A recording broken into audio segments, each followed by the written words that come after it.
Melaka diisytihar negeri hijau selepas 14 hari bebas jangkitan COVID-19.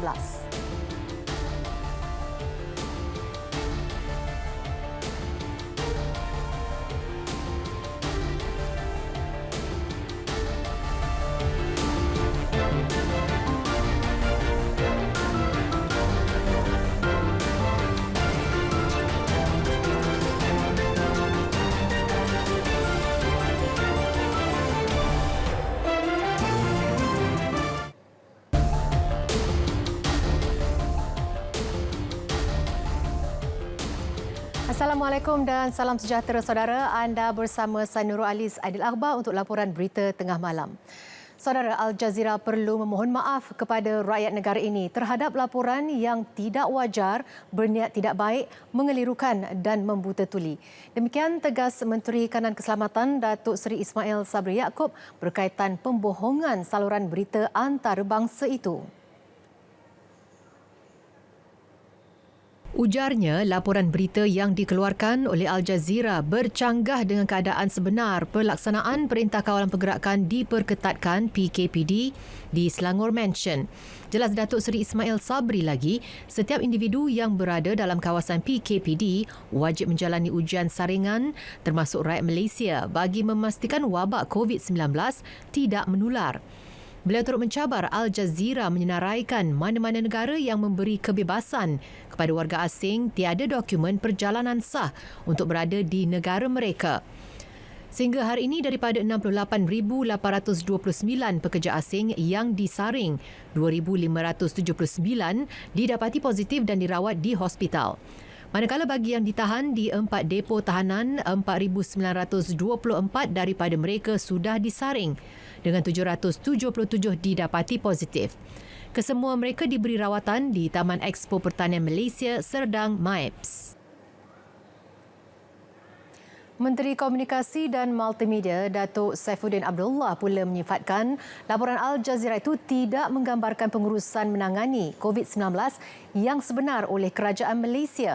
Sebaliknya, media berpangkalan di Doha, Qatar itu telah memberi imej buruk kepada negara apabila menggambarkan Malaysia kononnya sebuah negara resis dan menindas pekerja asing. Pada saya adalah tidak sepatutnya. Kemudian apabila bercerita tentang layanan kita berkaitan dengan COVID-19 di Malaysia, sesiapa saja yang kena jangkitan COVID-19, rakyat, pekerja asing yang sah, parti, semua dilayan di hospital kerajaan dengan duit rakyat Malaysia yang membayar cukai.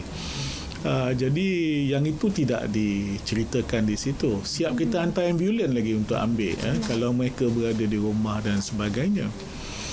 Kemudian dia membesar-besarkan cerita tentang kawat berduri. Kawat berduri hanya berlaku di kawasan-kawasan PKP yang diperketat, dan itu semua kena. Rakyat Malaysia pun kena kepung dengan kawat berduri, dan ini bukan soal diskriminasi, tidak. Pada kita nak mengawal keadaan, jadi tak timbul soal diskriminasi. Beliau mengulas perkara itu selepas melawat Jabatan Penyiaran Melaka. Dalam pada itu, Kesatuan Perkhidmatan Imigresen Semenanjung Malaysia KPISM menyelar laporan oleh Al Jazeera itu. Presidennya Nur Hisham Murujan berkata tindakan membanteras pendatang asing tanpa dokumen di negara ini mengikut lunas undang-undang dan peraturan yang perlu dihormati semua pihak. Dalam satu kenyataan, jelasnya laporan itu bersifat berat sebelah serta tidak tepat daripada segi fakta dan situasi. Bukan hanya parti yang berada di beberapa kawasan PKPD tidak dibenarkan keluar dari kawasan selama tempoh kuarantin ditetapkan. Rakyat tempatan turut sama perlu mematuhi arahan yang telah ditetapkan. Katanya lagi, kerajaan memperuntukkan perbelanjaan yang besar bagi menanggung kos termasuk penyediaan makanan, tempat tinggal dan rawatan kesihatan ketika dan sebelum pelaksanaan PKP. Pada April, seramai 10,500 banduan asing berada di depo tahanan menjalani hukuman sementara menunggu proses penghantaran pulang ke negara asal mereka. Fasa pertama, 1,022 tahanan warga Indonesia dihantar pulang pada 9 April dan 10 April. 509 orang ke Jakarta dan 513 orang ke Medan. Manakala fasa kedua, 145 tahanan warga Thailand dihantar pulang ke Bangkok pada 23 April. Fasa ketiga pada 26 April pula menyaksikan seramai 607 orang tahanan warga Bangladesh dihantar pulang. Pengawasan dan pemantauan kluster Perhimpunan Masjid Seri Petaling dijangka ditamatkan dalam tempoh terdekat. Ketua Pengarah Kesihatan Datuk Dr. Nur Hisham Abdullah berkata, setakat ini hanya tinggal 1 kes aktif bagi kluster berkenaan. Kita harap dalam masa terdekat, mungkin dalam tempoh seminggu 2, kita akan tamatkan pengawasan dan juga pemantauan kluster COVID-19 di kalangan Perhimpunan Masjid Seri Petaling. Jadi ini merupakan satu kejayaan kerjasama sepadu antara kementerian dan juga agensi-agensi yang lain melaksanakan tindakan untuk mengesan mereka, dan juga apabila kita mengesan mereka, kita akan melaksanakan ujian dan sebagainya. Dan kerjasama daripada jemaah tabligh pun baik, iaitu bekerjasama dengan Kementerian Kesihatan untuk tampil ke depan untuk melaksanakan ujian dan sebagainya. Jadi ini kalau kita bekerjasama dengan sepadu antara kerajaan dan juga orang ramai, nescaya kita dapat membendung penularan jangkitan COVID-19 dalam negara kita. Dalam pada itu, sejumlah 8,476 kumulatif kes yang pulih sepenuhnya dan telah discharge daripada wad dicatat hari ini. Menurut Ketua Pengarah Kesihatan Datuk Dr. Nur Hisham Abdullah, 5 kes baru telah dilaporkan. Ini menjadikan jumlah kes COVID-19 di Malaysia adalah sebanyak 8,668 kes. Oleh itu, jumlah kes aktif dengan peboleh jangkitan COVID-19 adalah semakin berkurangan ke 71 kes hari ini. Mereka telah diasingkan dan diberi rawatan di hospital. Ingin dimaklumkan, daripada 5 kes baru yang dilaporkan hari ini, 3 kes adalah kes import yang mendapat jangkitan di luar negara yang melibatkan 2 warga negara Malaysia dan 1 bukan warga negara, iaitu pemastautin tetap. Tambah beliau, 2 kes penularan di dalam negara tersebut melibatkan 1 kes di Kuala Lumpur dan 1 di Selangor. Datuk Dr. Nur Hisham turut mengesahkan 6 pengundi dengan simptom batuk dan selsema pada pilihan raya kecil PRK Chini yang berlangsung baru-baru ini bebas jangkitan COVID-19. We isolated them and they managed to cast their vote. But more important, we proceed to do the investigation for them. So far, none of them have been detected positive. Datuk Dr. Nur Hisham dalam satu kenyataan media Sabtu lalu memaklumkan terdapat 6 pengundi di PRK Chini diminta melaksanakan tanggungjawab mereka di khemah rawatan di pusat mengundi selepas didapati bergejala. Melaka diisytiharkan sebagai negeri hijau selepas 14 hari bebas daripada jangkitan COVID-19. Ketua Menterinya Datuk Sulaiman Mat Ali ketika memaklumkan perkara tersebut berkata ia adalah hasil usaha pelbagai pihak, khususnya para petugas barisan hadapan. Katanya ia membuktikan bahawa normal baharu mula dijadikan amalan seharian bagi pasca COVID-19. Alhamdulillah, belum sampai lagi berakhirnya kalau Perintah Kuala Pemulihan ini pada 30 Ogos, hari ini menjadi sejarah dalam negeri Melaka. Kita dapat mensiarkan hari ini bahawa Melaka adalah negeri hijau yang boleh saya katakan kita dapat membangkitkan semula ekonomi negeri Melaka. Bunga mawar subur di taman, harum mewangi tidak terkata. Kepada frontliners, kami doakan agar dilindungi Allah sentiasa. Beliau ditemui pemberita di Seri Negeri. Dalam pada itu, beliau menasihati rakyat di negeri itu agar tidak leka dan mengambil mudah arahan yang dikeluarkan Kerajaan dan Kementerian Kesihatan KKM. Tambah beliau, ia bagi memastikan Melaka kekal sebagai negeri hijau sekaligus aspirasi menuju negeri lestari dapat dilaksanakan.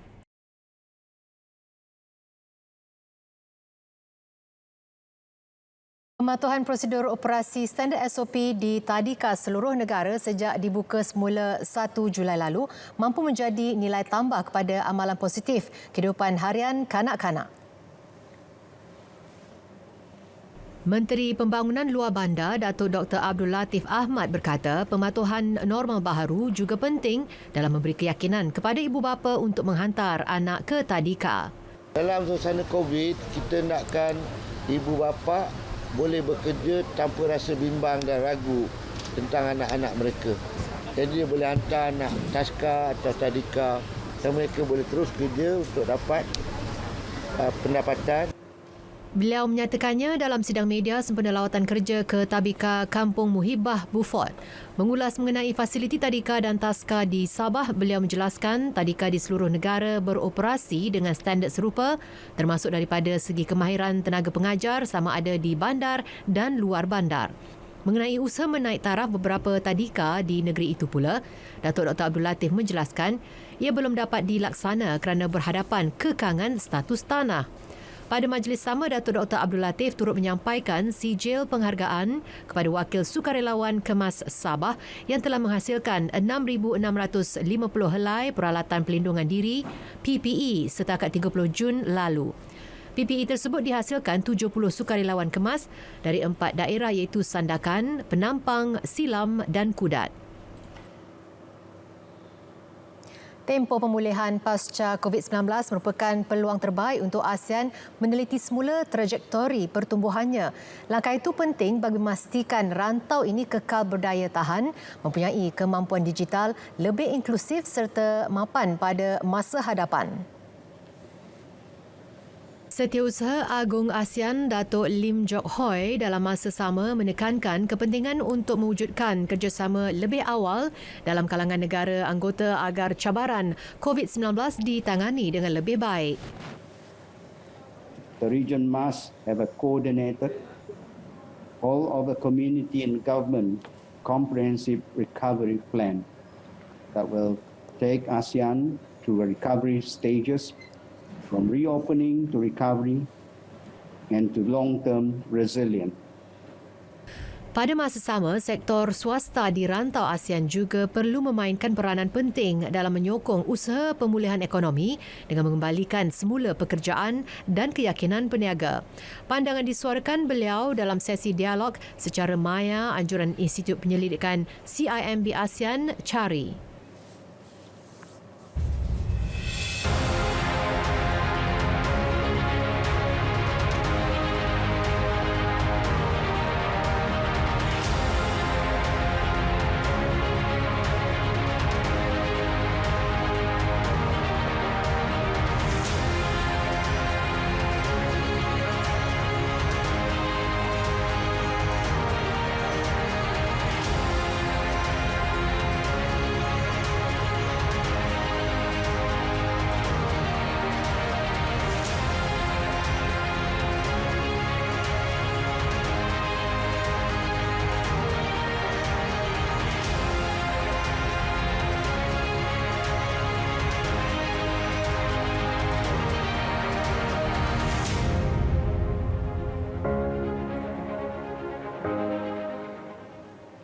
Prosedur permohonan persijilan halal sedia ada akan diteliti semula. Menteri di Jabatan Perdana Menteri Hal Ehwal Agama Datuk Dr. Zulkifli Muhammad Al-Bakri berkata, operasi pengurusan dalam tempoh PKPP ini akan dipermudah namun tidak tersasar daripada piawaian standard halal sebenar. Saya bercadang insya-Allah tuan-tuan untuk prosesa masalah halal ini kita akan cuba permudahkan. Bukan kita nak menyukarkan. Cuma kena menyempurnakan atau melengkapkan syarat-syaratnya sebab kita faham dalam situasi PKP COVID-19 ini sudah tentu akan menyukarkan Jadi itu juga salah satu daripada hal yang saya cuba ambil prihatin yang sungguh-sungguh. Beliau tidak menolak kemungkinan tempoh kelulusan yang lama antara yang menyukarkan pemain industri halal negara mengemukakan permohonan tersebut. Beliau menjelaskannya kepada media di Ibu Negara. Pemeriksaan berterusan akan dilakukan Kementerian Perdagangan Dalam Negeri dan Hal Ehwal Pengguna KPDN HEP di semua lokasi jualan buah durian bagi memastikan peniaga meletakkan tanda harga dan menggunakan alat timbangan yang sah. Ini berikutan terdapat peniaga dipercayai menjadikan jenis kenderaan pelanggan yang singgah sebagai kayu pengukur untuk meletakkan harga pada buah durian yang dijual. Timbalan Menterinya Rosul Wahid berkata, tindakan tegas boleh dikenakan terhadap peniaga yang sengaja menjual tanpa mempamer tanda harga sebenar dan menggunakan alat timbang tidak ditentu sah. Jadi kita seru kepada peniaga durian, alat timbang tersebut perlu ditentusuhkan agar tidak berlaku jarum lagi ke dan sebagainya. Dan kalau ada aduan yang kita terima berkaitan dengan harga yang melampau, kita akan siasat dan kita akan mengingatkan. Jadi kita beri ingatan kepada peniaga-peniaga durian sekarang ini supaya mereka jangan mengemaskan berdasarkan kepada status. Peniaga yang gagal meletak tanda harga boleh dikenakan tindakan mengikut Perintah 3/1 Perintah Kawalan Harga Penandaan Harga oleh Penjual Runcit 1993 dan boleh dikompaun sebanyak RM1,000. Pihak berkuasa tempatan PBT di Johor giat menjalankan kerja-kerja bancian di premis-premis perniagaan bagi mengenal pasti peniaga haram yang mereka yang menyewakan lesen dan kepada warga asing. Ia susulan cadangan dikemukakan Menteri Kementerian Perumahan dan Kerajaan Tempatan Zuraidah Kamaruddin bagi meningkatkan hasil kutipan PBT menerusi pemulihan terhadap golongan tersebut. Exco Perumahan dan Kerajaan Tempatan Negeri Ayub Jamil berkata usaha yang melibatkan 16 PBT tersebut bertujuan mendapatkan maklumat terlebih dahulu sebelum membuat keputusan sewajarnya. Sebab selama ni ada aduan, ada komplain tapi kita tak tahu jumlah dia berapa. So dengan bancian ataupun pengumpulan data ni, kita tahu daripada peniaga yang terlibat daripada Bangladesh, Aceh ke peniaga daripada negara-negara asal pun kita dapat. Beliau ditemui selepas melawat kawasan pembangunan Ibrahim International Business District di Johor Bahru. Keperluan mempertingkatkan kemampuan Agensi Penguatkuasaan Maritim Malaysia APMM adalah tepat pada masanya. Agensi itu menerima 2 kapal peronda generasi baru NGPC KM Tok Bali dan KM Kota Kinabalu sebagai aset terbaharu membantu melancarkan pelbagai operasi membanteras jenayah di zon maritim Malaysia terutama membabitkan pencerobohan bot nelayan asing dan kemasukan pendatang asing tanpa izin parti. Laporannya bersama Azizi Harun.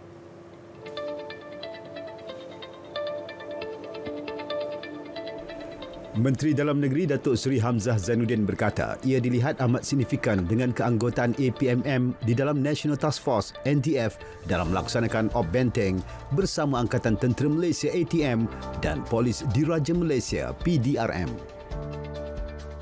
APMM dalam proses memajukan juga permohonan membeli aset baru seperti multi-purpose mission ship lengkap dengan peralatan berteknologi tinggi yang boleh membawa 6 unit fast interceptor craft dan UAV. Beliau ditemui selepas menyaksikan majlis penerimaan kedua-dua kapal berkenaan oleh Ketua Pengarah APMM Laksmana Maritim Datuk Zubir Maksum di Pelabuhan Kelang. Kapal yang dibangunkan syarikat tempatan Destination Marine Services Sdn Bhd bernilai hampir RM400 juta, dilengkapi dengan pelbagai peralatan pengawasan canggih dan juga persenjataan moden. Kapal berukuran 45 meter panjang dan 7.7 meter lebar ini mampu melakukan operasi selama 10 hari di laut tanpa perlu melakukan ulang bekal. APMM juga bakal menerima aset Offshore Patrol Vessel OPV yang dilengkapi tapak pendaratan helikopter, bilik tahanan dan rawatan serta mampu beroperasi di laut sehingga 21 hari pada hujung tahun ini. Sebagai agensi utama yang menjaga perairan negara yang luasnya lebih daripada 600,000 km persegi. APMM akan terus diperkasakan dengan perolehan aset-aset baharu dengan kemudahan berteknologi tinggi. Azizi Harun, Berita RTM. Aktiviti perjudian dalam talian atau loteri awam haram di daerah Seberang Perai Utara tumpas dalam satu operasi oleh pasukan polis Seberang Perai Utara yang bermula pada 4 Julai lalu. Bertindak atas maklumat awam, 22 orang diberkas dalam ops dadu khas yang dijalankan selama 2 hari itu. Menurut Ketua Polis Daerah ACP Nur Zaini Muhammad Nur, serbuan yang dilakukan terhadap pelbagai premis yang berselindung di sebalik kedai telefon, kedai runcit serta kedai makanan mendapati pemilik kedai tersebut menjalankan aktiviti perjudian dalam talian serta loteri awam haram. Serbuan pada 4 Julai lalu menyaksikan 12 individu diberkas selain rampasan wang tunai berjumlah RM2,545. Manakala serbuan di 9 premis pada 5 Julai pula, 10 orang diberkas melibatkan rampasan wang tunai sebanyak RM1,663. Di sini juga saya mengambil kesempatan ini untuk menasihatkan kepada tuan punya kedai, tuan punya bangunan atau premis supaya berhati-hati dalam memastikan mereka tidak menyewa premis-premis mereka kepada individu ataupun kumpulan orang yang menjalankan aktiviti judi online dan juga loteri awam haram ni. Sila semak dulu. Saya minta tuan-tuan punya kedai ni semak dulu sebelum memberi sewa kepada mereka-mereka yang kemungkinan akan menjalankan aktiviti haram ni. Kesemuanya mereka dituduh di mahkamah dan kes disiasat di bawah Seksyen 4A-A Akta Rumah Judi Terbuka 1953 dan Seksyen 4-1-C Akta Rumah Judi Terbuka 1953 yang membawa hukuman denda RM5,000 hingga RM20,000 seorang atau penjara tidak melebihi 5 tahun. Sesungguhnya, pada kejadian langit dan bumi dan pada pertukaran malam dan siang, ada tanda-tanda, yakni kekuasaan, kebijaksanaan dan keluasan rahmat Allah bagi orang-orang yang berakal.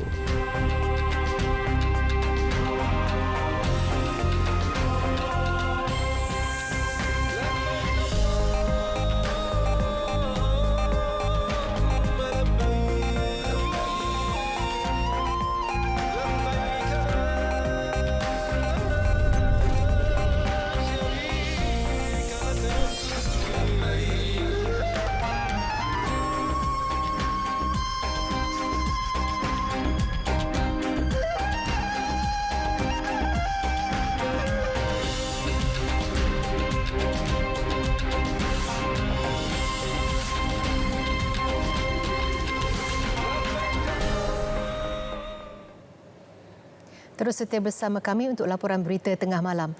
UMNO menarik balik permohonan proses hina mahkamah terhadap CIMB Bank selepas bank berkenaan membenarkan parti itu mengakses semula akaun mereka bagi pemulangan wang berjumlah RM192.9 juta yang disita SPRM sebelum ini. Wang tersebut sebelum ini dikaitkan dengan penyelewengan dana 1MDB. Peguam Tanya Skiveti memaklumkan perkara itu di hadapan Hakim Mahkamah Tinggi Kuala Lumpur, Muhammad Zaini Mazlan. Penarikan balik itu susulan keputusan Mahkamah Rayuan Putrajaya pada Jumaat lepas menolak permohonan pihak pendakwaan untuk menangguhkan sementara proses pengembalian wang tersebut. Permohonan pihak pendakwaan itu dibuat sementara menunggu rayuan saman pelucutan berkaitan 1MDB terhadap UMNO di Mahkamah Rayuan pada 25 Ogos nanti. Pada 19 Jun, mahkamah memutuskan pihak pendakwaan gagal membuktikan secara seimbang kemungkinan wang itu berasal dari 1MDB. Sementara itu, Peguam CIMB Bank Rabindra Nathan menjelaskan UMNO dibenarkan mengakses semula akaunnya pada 2:22 petang Jumaat lalu. Seorang bekas ketua akaunten di sebuah syarikat pengangkutan swasta mengaku bersalah di Mahkamah Session Kuala Lumpur atas 123 pertuduhan pecah amanah jenayah melibatkan jumlah keseluruhan lebih 5.5 juta ringgit sejak 8 tahun lalu. Tertuduh Teo Chi Peng membuat pengakuan itu selepas semua pertuduhan terhadapnya dibacakan satu persatu di hadapan Hakim Hasbullah Adam. Chi Peng didakwa mengeluarkan kesemua cek tersebut kepada syarikat Revolusi Angkasa Sendirian Berhad dengan meniru tanda tangan pengarah syarikat Yap Chun Lai. Kesemua kesalahan didakwa dilakukan di sebuah syarikat di Jalan Selinsing 7, Taman Niaga Waris, Kuala Lumpur antara 12 Mei 2012 hingga 17 Mac 2020. Mengikut Seksyen 408 Kanun Keseksaan, hukuman penjara maksimum 14 tahun ditetapkan beserta sebat dan denda jika sabit kesalahan. Hakim Hasbullah menetapkan 21 Julai ini sebagai tarikh hukuman dijatuhkan. Mahkamah menetapkan untuk tidak membenarkan Chi Peng yang diwakili Peguam Tia Po Yu diikat jamin. Tertuduh dihantar ke penjara Sungai Buloh.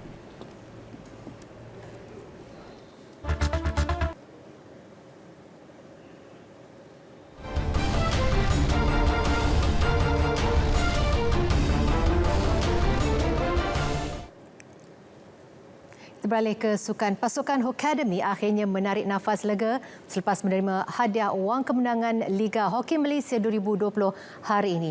Pasukan hoki yang dimiliki Datuk Seri Megat D. Syarif Mazharuddin itu menanti hampir 5 bulan apabila mencatat sejarah menjuarai Liga dalam penyertaan sulung mereka Februari lalu. Menerusi satu kenyataan, Barisan Pengurusan Hockademy mengesahkan menerima wang kemenangan itu dan mengucapkan terima kasih kepada Konfederasi Hoki Malaysia MHC yang memberi kerjasama sewajarnya dalam menyelesaikan pembayaran. Pihak Hockademy percaya melalui pembayaran itu dapat membantu meringankan beban para pemain yang rata-ratanya terjejas akibat penularan COVID-19. Selain itu, ia membuktikan MHC sentiasa prihatin dengan nasib para pemain selain memastikan kebajikan pemain terjaga kerana terdapat pemain yang hanya bermain secara separuh masa. Seramai 64 pemain dan jurulatih skuad senior melaporkan diri di Akademi Badminton Malaysia ABM Bukit Kiara selepas latihan ditangguhkan hampir 4 bulan susulan penularan pandemik COVID-19. Semua pemain termasuk 35 pemain pelapis perlu menjalani kuarantin selama 24 jam di bilik penginapan masing-masing sementara menunggu keputusan ujian calitan COVID-19. Sebelum ini, 17 pemain termasuk 8 yang berada di bawah program Road to Tokyo RTT menamatkan latihan pusat selama 30 hari yang bermula 1 Jun lalu dengan prosedur operasi standard SOP yang ketat. Pengarah kejurulatihan Persatuan Badminton Malaysia BAM, Wong Chung Han menjelaskan fokus utama adalah bagi mengembalikan prestasi pemain seperti sebelum Perintah Kawalan Pergerakan PKP. Sekurang-kurangnya tempoh sebulan diperlukan bagi mengembalikan prestasi pemain dalam skuad senior manakala pemain pelapis lebih mudah menyesuaikan diri kerana sudah menjalani latihan 2 minggu lebih awal dengan negeri masing-masing. Saudara, berita tengah malam berakhir di sini. Terus setia bersama berita RTM. Maklumat sahih jenama dipercayai. Terus patuhi SOP mencegah COVID-19. Saya Nurul Alis, Aidil Akhbar. Selamat beristirahat dan Assalamualaikum.